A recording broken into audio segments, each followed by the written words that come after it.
Sveiki, čia Startas. Laida apie naujus, inovatyvius ir perspektyvius verslus. Praėjusią savaitę mes lankėmės 5 įmonėse, kurios nepabūgo varžytis dėl geriausio ir perspektyviausio startuolio vardo. Susipažinome su labai įdomiais žmonėmis, kurių galvose pilna įvairiausių netikėčiausių idėjų, galinčių netgi pakeisti gyvenimą. Ir žinoma, uždirbti pinigų, kas irgi labai svarbu. Šiandien šių įmonių atstovai atvyko pas mus į laidą. Dėl veržliausio startuolio vardo kovojančios įmonės verslo idėjų perspektyvumu bando įtikinti laidos mentorius. Investuotojai šiaip yra pakankamai bailūs žmonės. Jie turi patikėti idėją. Po skrydžio kosmose tenka atsakinėti ir į žemiškus klausimus. Kiek pinigams reikia? Tai dabar iš tikrųjų planas tai būtų kažkur 200 000 eurų. Tai jie žinaugi, kaip jie pinigėlių neturi, tai galvoja, kad jie patys viską sugebės padaryti. Ar skaudžios problemos sprendimas garantuoja pelningą verslą? Tai ar turit verslo planą? Versle labai svarbu idėja, tačiau vien to neužtenka. Reikia pinigų, reikia investicijų, reikia žinių. Tikiuosi, laida Startas bus naudinga naujus verslus bandantiems įsukti verslininkams. Na, dabar metas susipažinti su mentoriais, kurie turi labai daug informacijos ir žinių. Ir svarbiausia, jie turi pinigų. Jie čia už durų. Ei, mes susipažinkime. Įvertinti naujus verslus ir pabandyti jiems padėti pasiruošę 3 laidos Startas mentoriai. Sveiki gyvi. Sveiki, malonu. Biotechnologijų įmonės Biotech Pharma vadovas, habilituotas gamtos mokslų daktaras, akademikas, profesorius Vladas Algirdas Bumelis. Išskirtiniai jo pasiekimai įvertinti ne vienu mokslo bei verslo apdovanojimu. O iš savo patirties, ko reikia, kad sėkminga sintezė būtų, kad mes sėkmingai galėtume sujungti ir mokslą ir verslą? Kad tikrai reikia, kada būtų norėtų. Tai yra viena. Antra, kad tikrai tas mokslas, kuris yra daromas, būtų ne lokalus lietuviškas mokslas, kadangi tokio nėra, kad tai būtų globalus mokslas. Tai jeigu darai globalų mokslą, tai tada darai globalų produktą ir tai yra antras sėkmės faktorius. Ir trečia, nebijo truputį rizikuoti. Šiaurės miestelio technologijų parko vadovas Gediminas Pauliukevičius. Žmogus, kuris su startuoliais bendrauja ir siekti užsibrėžto tikslo padeda kiekvieną dieną. Mūsų startuolių, gal sakykime, pagrindinė idėja yra ta, kad jie nori greitos sėkmės. Reiškia, jeigu tu turi idėją, jinai turėtų labai greit komercializuotis. Tas komercializavimas, kaip sakant, turėtų virsti greitų litų, greitų eurų, šiai dienai greitų pinigų. Taip nėra. Investicinio fondo Verslo angelai pirmas partneris Algimantas Variakojis, vienas pirmųjų finansų maklerių Lietuvoje. Beveik 25 metus jis bando atsakyti į klausimą, kurios įmonės turi galimybių šauti į viršų. Algimantai, jūs esate investuotojas, žmogus, kuris turi ypatingą uoslę sėkmei. Įmonių turbūt, į kurias jūs investavot ir kurios veikia pakankamai sėkmingai, turbūt neužtektų rankų pirštų suskaičiuoti, ar ne? Kaip atpažinti tą sėkmę? Aš gal kaip tik priešingai sakyčiau, aš ne tik, kad tą sėkmę užuodžiu, kas su metais daraus didesnis ekspertas. Kas yra ekspertas, tai daugiausia nudegęs. Tai esu nemažai sudeginęs, nemažai praradęs pinigų, bet lygiai geriausiai uždirbęs ir turintis pinigų. Tai vadinasi, labiau prisibijau investuoti. Investuotojai šiaip yra pakankamai bailūs žmonės. Jie turi patikėti idėją. Tai aš tikriausiai galbūt tas sėkmės dalis tai yra, kad mes užduodam iš anksto pirminius klausimus prieš darant kažką tai. Tai yra, kam aš pardavinėsiu, kokius žmonės samdysiu. Tada išvengiam tų nereikalingų veiksmų arba netgi, kalbėsime apie projektus, kartais projektą reikia ne tik paskatinti, bet kartais reikia jį pristabdyti, kad neeikvoti jėgų tam, kam nereikia ir pakreipti kažkokią teisingesnę linkmę. Jūs, Algimantai, atėjote į laidą ne tik patarimų dalinti, bet taip pat ir investuoti. Jūs atėjote su pinigais. Mes turim pinigų, mes ieškom visur, kur tik įmanom, kur mes galėtume investuoti. Tik reikia suprasti aiškiai. Mes turim pinigų, tie pinigai kainuoja ir mes lengvai su jais, taip sakau, neatsisveikiname. 400 000 eurų iš mūsų fondo gana drąsiai gali ateiti bet kokia idėja. Be to, mes dirbame su krūva investuotojų, mes dirbame su verslo angelais. Mes turim verslo angelų 100 žmonių, kurie pasiruošė didesnės sumas. Tai yra milijonai eurų, 10 milijonų eurų. Duokit mūsų milijardų, duokit vertės idėją, mes su profesoriumi prisėsime, surasim tos pinigus. Tai? Aš pritariu pilnai. Visada sakau, kad pinigų yra maišai, idėjų trūksta. Taip, bet tai nereiškia, kad pinigai maišai, kad jie voliojasi ant kiekvieno kampo. Ne, pinigai visada ir sudėti tvarkingai. Tai ką, ponai, ar jūs pasirengę susipažinti su naujomis idėjomis, kaip ir kalbėjot profesoriu, kad svarbiausia yra idėja, trūksta idėjų, tai tikėkime, kad čia žmonės, kurie laukia už durų, ateis su fantastiškom idėjom. Jūs pasirengę? Pasirengę. Aš einu pasitikti. Pirmieji kosmose, pirmieji pas mentorius. Pristatyti savo verslo idėją pasiruošę palydovo Lituanika Sat1 kūrėjai. Jie įsitikinę, kad mažųjų palydovų rinka nuolat auganti ir itin perspektyvi. o jų siūlomi produktai, integruota palydovo valdymo sistema, ypatingas variklis ir kitos detalės netruks patraukti tiek mokslo institucijų, tiek verslo gigantų dėmesį. Tikimės gerų patarimų ir finale tikimės investicijų. Reikia sugriauti mitą, kad kosmosas yra tik raketos ir kelionės į kitas planetas. Ir tiek. Ir tada žmonės pamato, kad tai yra kai kas daugiau, ko jie naudojasi kiekvieną dieną. Sveiki. Taisyklės labai aiškios, 10 minučių idėjos pristatymui. Taigi ką, laikas tiksi? Prašau. Mūsų idėja yra tiesiog apjungti būtinas sistemas. Sakykime, automobilyje būtinai turi būti variklis, būtinai turi būti akumuliatorius, būtinai turi būti lygiai tas pats borto kompiuteris automobilyje. Mes norim padaryti viską ant vienos plokštės, sukūrėm tam tikrą receptą Lituanikas 1 projekto metu. Kas konkrečiai čia? Vienas bendras jungtinis komponentas kažkoks yra? Ar pas palydovas? Mūsų tikslas yra patiekti komponentų liniją. Tai startuojant nuo borto kompiuterio, ar ne? Toliau perinant ar ne variklis, mechanika visa, kai kurie, tarkim, sensoriai. Tai yra tai, kur mes jau turime patirties ir kur pamatėme, kad galim padaryti gerus dalykus. Šiaip tai aš šalininkas, kad mes judėtume lietuviai į kosmosą ir nors galbūt kiti kartais skeptiškai tai vertina, kad ką mes čia lietuviai galim padaryti, tai mes tikrai puikiai tauta ir tikrai turim puikius žmonės ir visos srityse galim judėti priekį. Jau dabar šitie produktų prototipai jau yra integruojami, gaminami ir bus paleisti į kosmosą 16 metų pradžioje su antru mūsų palydovu. Mes kartu su Vilniaus universitetu šiuo metu kūrėme šią platformą ir tikimės, kad jie vyks kosmose sėkmingai. NASA specialistai lankosi Lietuvoje vis dažniau, susitikinėja su mūsų tiek jaunaisiais mokslininkais, ką rodo, kad potencialo kosmoso srityje mes turime. 3 sakiniais pasakykit, kuo jūs skiriatės nuo konkurentų. 3 sakiniais. Mes esam lankstesni, mes pasiūlom labiau integruotą prekę ir mes taupom kliento pinigus. Tai galvojat, kad su tais 3 principais įveiksit konkurentus kitus ir laimėsit? Mes galvojam, tai mes to tikim, mes analizuojam rinką, matom, kokios yra tendencijos, kaip viskas juda ir mes tokią kryptį laikom. Pataisysiu, kadangi tų investicijų esu padaręs ne vieną 10, tai vienas iš privalumų daugiausiai pristatom projektus, negi tos investicijos, kur nepadarytos buvo, mes būsim lankstesni, mes geresni, mes patogesni ir tam visą kitą. Jeigu už tų žodžių neina, aš partašiu negi tų žodžių nevartoti, o eiti iš karto prie toliau, todėl, kad mes galim padaryti tą, galim padaryti tą, galim padaryti tą. Konkurentai to negali, šito vietoje mes greitesni galbūt, gal mes pigesni, kažkur tai va tai. Ir galbūt truputį trūksta tokio daugiau sisteminio priėjimų prie klausimų, kad jie suprastų, kaip tas jų verslas atrodys, kaip jie konkuruos su šito verslu pasaulyje. Tai to truputį sustruktūrizavimo didesnio ir verslo planų turėjimo, gal truputį pritrūksta, bet šiaip tai palaikau, idėja gera. Netrukus laidoje. Kiek pinigums reikia? Tai dabar iš tikrųjų planas tai būtų kažkur 200 000 eurų. Visi užsidegę kalba apie savo idėjas. Ką jie darys, kaip jie darys, jie žino, kaip jie tobulins, kaip visą kitą. Mano klausimas, o kur pinigai?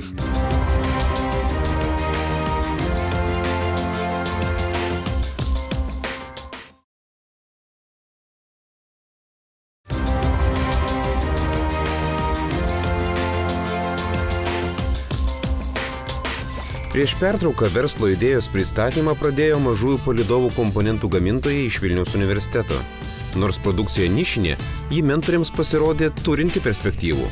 Dabar reikia išsiaiškinti, ko trūksta verslo vystymui ir ką jaunieji verslininkai gali už tai pasiūlyti. Kiek pinigums reikia?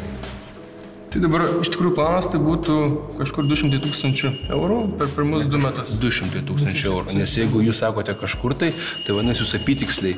Jeigu jūs prašo 200 000 eurų, tai aš sakyčiau 200 000 eurų. Tai aš tiksliai paskaičiavau, kad atlyginimų tiek, tam tiek. Vadinasi, aš galvoju, kad jūs planuojate tada, kad skaičiuojate. Tai gerai. Ir tada investuotojas ką gali uždirbti, nes on ne tik pinigus noras duoti. Investuotojas mums padeda sukurti pramonę ir jisai... Investuotojas padeda sukurti pramonę. Taip, ir jam nuolatos grįžta dividendai. Iš tikrųjų dabar... Man klausimas monetizacijos. Visi tie projektai, kaip ateina, jie visi užsidegę kalba apie savo idėjas. Ką jie darys, kaip jie darys, jie žino, kaip jie tobulins, kaip visą kitą. Mano klausimas, o kur pinigai? Ką uždirbsiu aš? Ir va darbas su mokslininkais, kai aš buvau Vilniaus Vingio valdybos narys, tai šitas būdavo pagrindinis su Šleinoto Vaclovu, kai bendraudom generaliniu direktorium. Tos mokslininkus kars nuo karto iš jų gauti kažkokį galutinį produktą. Nes vystyti, tobulinti galėjom žinai, o tu turi kažką tai ir pardavinėti. Tai aš nesakau, tai jie gamina jau tai, ką parduoda, ką galima būtų parduoti, visą kitą, bet man reikalinga skaitinė išraiška, kas pirks, kodėl pirks, kiek. Įtariu, kad jie žino daug maž. Bet va tos dėrybos, visos sutartys, visa kita dar čia, va, aš kelia abejonį. Šitoje vietoje galbūt pasakyčiau, jeigu mane ta idėja kabina, o ne kabina kažkiek, tai, sakyčiau, reikia pirmą finansininko, kuris viską suskaičiuotų ir jūs trupučiuką, kaip sakoma, sustruktūruotų, taip. Ir vadovo, kuris aprūpintų jūs medžiagom ir visa kita. Tai va, nes investuotojų klausimas ir bus, kiek pinigų reikia dėti ir kada man pinigai grįš ir kiek aš uždirbsiu. Tai kiek kelis kartus, ne? 3. Jeigu aš dėsiu 200 eurų, jūs gausite... Tai investuotojas norės 6 susigražinti. 3 mažiausiai, aišku, 3 mažiausiai uždirbsit. O, gerai. Ačiū labai. Kiek suprantu, mentoriai jums patarė labai daug naudingų dalykų. Skirkit rinkodarai daugiau pinigų. Rinkodarai susirasim, reikia verslo angelą, kuris patartų, jūs teisingai pasakėte, aš labai akcentavau pinigus. Iš tikrųjų, verslo angelai skiria ne tiek pinigų, kiek dėmesio ir pagalbos organizuojant. Jūs pradedat verslą, man kaip investuotojui turi užsidegti akis, aš turiu būti procentus kartus ir visą kitą. Tai tas turi būti ir finansinis. Tikiuosi, kad akis užsidegs kitą kartą, ar ne? Be abejo. Aš labai lauksiu jūsų. Ačiū labai. Sėkmės. Pirmi įspūdžiai puikus. Manau, po pirmo susitikimo su galimais investuotojais jau gausime apsisprendimą, kad investuosim mus. Žinoma, juokauju, iš tikrųjų gavom gerų patarimų. Aš noriu pasakyti apie struktūrą, va, tokia, su kuo susidurėm, tai va startupuose. Jaunimas šaunuoliai tikrai daug padarė, mokslininkai bando viską padaryti patys. Ką reiškia bando, tai reiškia, tai yra finansus bandyti apriepti visą kitą. Nereikia, tam yra specai šalia, kurie gali patarti. Ir tą verslą organizuoti, negi direktorių gal samdoma, nes gili būna, aš būsiu direktorius. Nereikia to būti. Pasamdė direktorių, kas administracinį darbą padarė, jie turi koncentruotis tiesiai tiek mokslo, tik tai. Neįkvoti savęs tuščiai. Neįkvoti savęs tuščiai, kitas dalykas pasimti šitas tikrai patyrusi žmogų, kokį vyresnio amžiaus, kuris praėjęs tos visus administracinius reikalus ir kuris padėtų greičiau jiems važiuoti. Nes jeigu mes kalbam po metų, po 2, tos technologijos jau... Tam reikia susitvarkyti normalų verslo planą, pasižiūrėti, kiek reikia pinigų ir jeigu jų nėra, jų reikia gauti. Sutikite klausimas, ar jie patys gali tą patį padaryti. Ne, tai jie žinaugi, kaip jie pinigėlių neturi, tai galvoja, kad jie patys viską sugebės padaryti, bet kai daro patys baisiai daug klaidų daro. Tai va, todėl to reikalinga šalia patirtis. Kai mes gaminam techniką, tai reikia paaiškinti ir investuoti, kuo jinai išskirtinė. Tai kartais tai irgi nėra lengva žmogui, kuris nesusipažinęs dar su ta rinka. Tai gal čia dar reikės pasispirčiai. Aš irgi norėčiau tokį turėti nedidelį palydoviuką, kur, pavyzdžiui, man nereikėtų vairuoti mašinos, o mano mašiną vairuotų. Ten, kur man reikia važiuoti. Aš pasakyčiau, kad aš gal norėčiau turėti palydoviuką, savo vardo palydoviuką. Ir tame gali būti biznis. Aš žmogus kuklus. Aš juokauju, bet suprant, kartais biznis gali būti toksai, žmonių puikybė neturi ribų.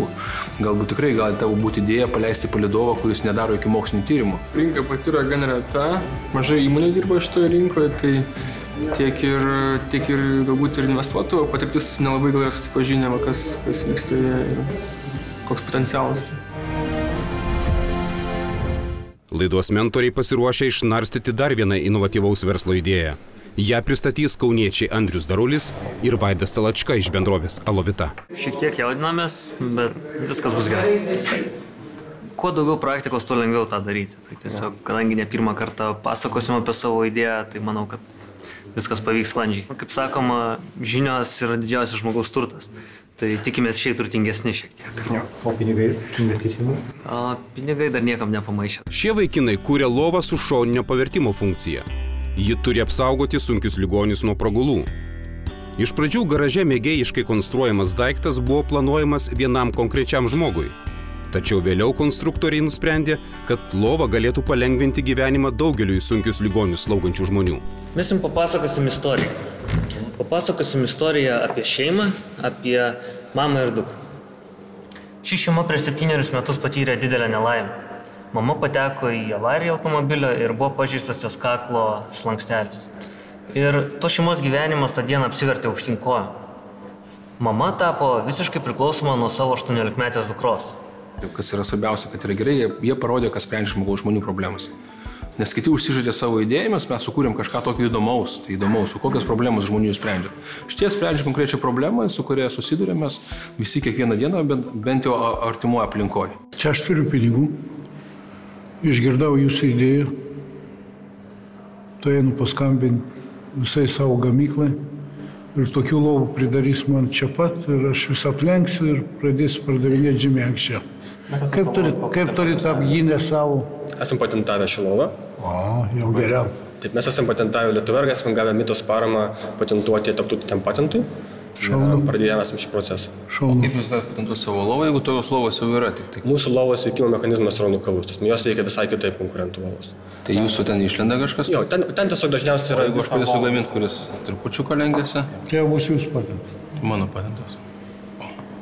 Jeigu kojelės pačios lovos kalnuotus, irgi matau patentą. Jeigu jau kažkas turi, nebebus jūs. Supratau.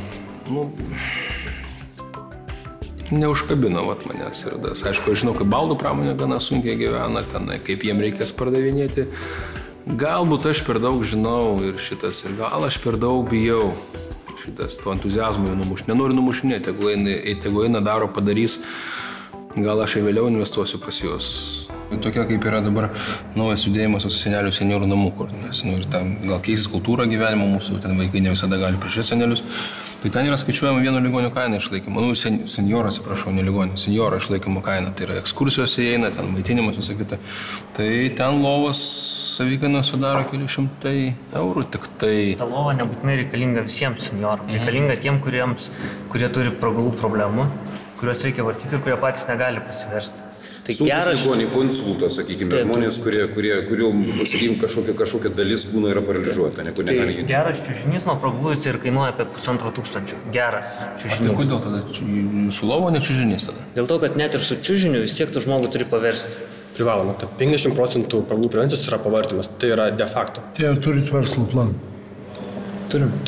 Ir keli metų. Nuolatos atnaujinam, kasdieną, nes viskas keičiasi. Tai tada ne verslo planas. Iš tikrųjų, tiesiog... Verslo planas kiekvieną dieną keičiamas?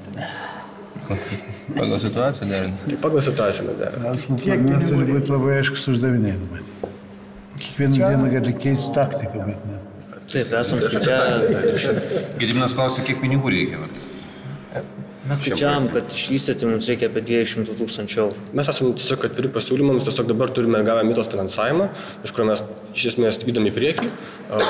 Matot, jūs turėtum būti neatviri pasiūlymams, jūs turėtumėt labai aiškiai suprasti, kiek jums reikia, kada reikia, kiek jūs uždirbsit ir kokia bus grąža investitoriaus. O tada jis ateis. Aš pasakysiu taip šitas, kad projektų yra daug. Jūs esat kol kas vienas iš tų projektų, nesat tiek, wow, jau čia dedu pinigus viską. Aš abejoju dėl 1,5 tūkstančio eurų kainos, kiek jūs tų lovų parduosite. Tai kitas dalykas, kas gali 1,5 tūkstančio eurų, gal gali 5 tūkstančius eurų, tai man tie palyginimai. Dabar tie visi patentiniai dalykai, ar tikrai kitas negalės paimti kažkaip, tai jūsų mechanizmas liktai yra toksai paprastas liktai. Yra gal kažkas kitas kažką iš galvos. Dabar sekantis mano klausimas 200 tūkstančių eurų. Okei, jūs gavot finansavimo, lovą sukūrėte, patobulinate, kiekvieną dieną ją tobulinate, kam jums pinigai? Algimantai, aš teisingai supratau, paties mintis buvo ta, kad galbūt vaikinam neverta toliau, užsiimti gamybą, jeigu jie sukūrė unikalų projektą, jie galėtų tiesiog bendradarbiauti su gamintoju ir tokiu būdu išvengti. Gal galima parduoti sukurtą tą, ar savo gamybą daryti, ar šitas, ar gaminti kitur. Po to pardavimai rinka ta yra, kad tenai Jungtinės Amerikos valstijos yra 2 milijonai slaugomų ligonių, tokių šitas, iš jų dalį paimsite, bet kaip jūs tą Ameriką važiuos, kaip irgi, kaip jūs sakot, rinkodarą reikia. Jeigu jūsų vietoj, tai aš tą patentą parduočiau tam, kuris gamina lovas, ir tada užsidirbčiau pinigus, kadangi jis puikiai idėją padarė, tas, kuris daro tas lovas, jam duodat licenciją daryti jas, ir gaunat savo procentus nuo pardavimo. Tai tada būtų jūsų lengviausias biznis ir... Bet čia netoks jūsų kelias, ne? Jūs nenorit parduoti savo idėjas dar kol kas? Kol kas ne. Tai prasme, mes norim iš tikrųjų pirmiausia įsitikinti jos validumu apskritai, kaip jūs sakot, globaliai. Idėja labai aiški, aktuali problema, vaikinai pasirengė tą problemą išspręsti, palengvinti daugelio šeimų gyvenimą. Sustiksim vėliau šiek tiek su jumis, ačiū už idėjos pristatymą. Gerai. Grįžkit su skaičiukais.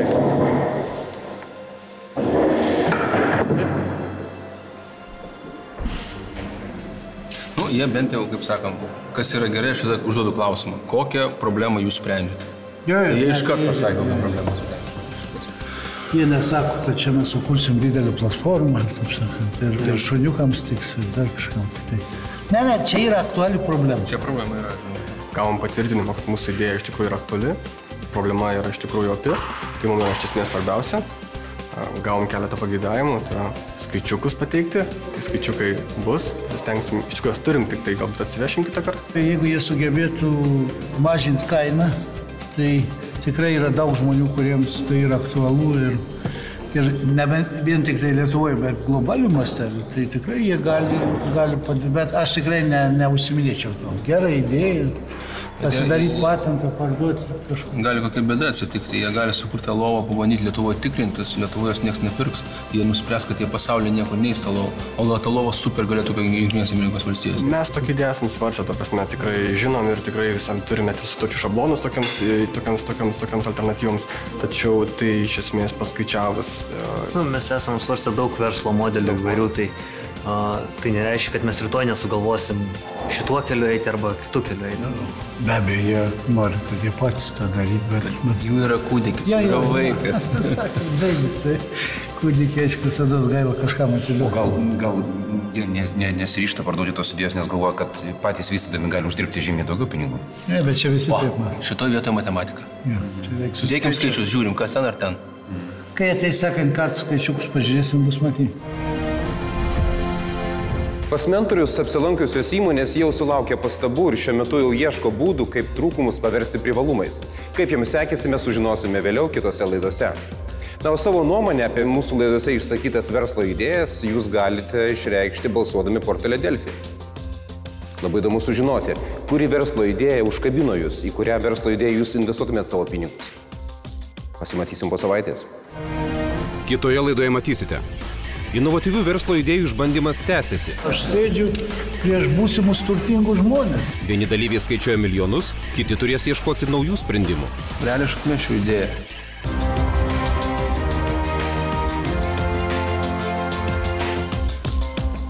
Laidą pristato Mita, laidos globėja Ūkio ministerija. Laida finansuojama Europos regioninės plėtros fondo lėšomis.